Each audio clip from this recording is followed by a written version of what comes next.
Hello guys, welcome to my channel. This is the second tutorial in this series of tutorials on CSS, and in this tutorial we'll be talking about something called class selectors in CSS. So I've got a document opened here in my text editor Notepad++, and it's called class_selectors.html.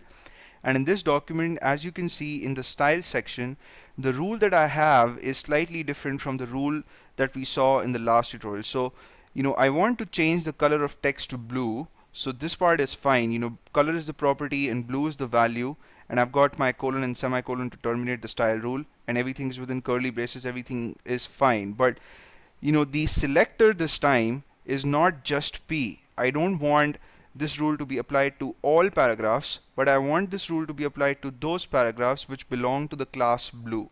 So to define a class in a style rule, you have to put in the name of your selector first. So since I want this to be applied to paragraphs, I'll type in P, and then you have to put a dot or a period or a full stop, whatever you want to call it, and then you have to type in a name for your class. And this doesn't have to be the value that you're using. It could be anything. It could be your name, it could be your neighbor's name, or anything.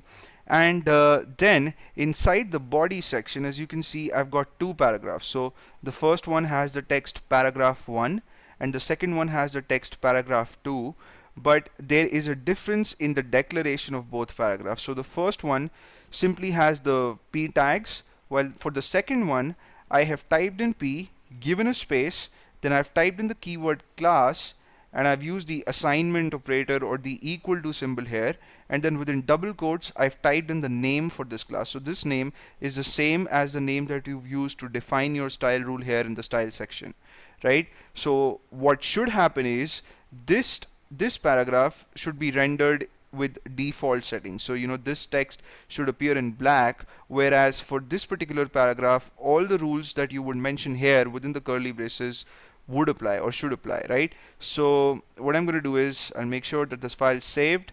I'll go to the folder where I have this file, and it's called class_selector. So when I open it in my browser, this is what I see. So the first paragraph had the text paragraph 1, and we see that this is in black, and the second paragraph had the text paragraph 2, and this is in blue, right? So this is what class selectors in CSS are used for. I hope you guys had fun watching this tutorial. I'm going to see you in the next video in which we'll explore CSS further, and you may subscribe to my channel if you haven't already. I'm going to see you soon. Till then, take care.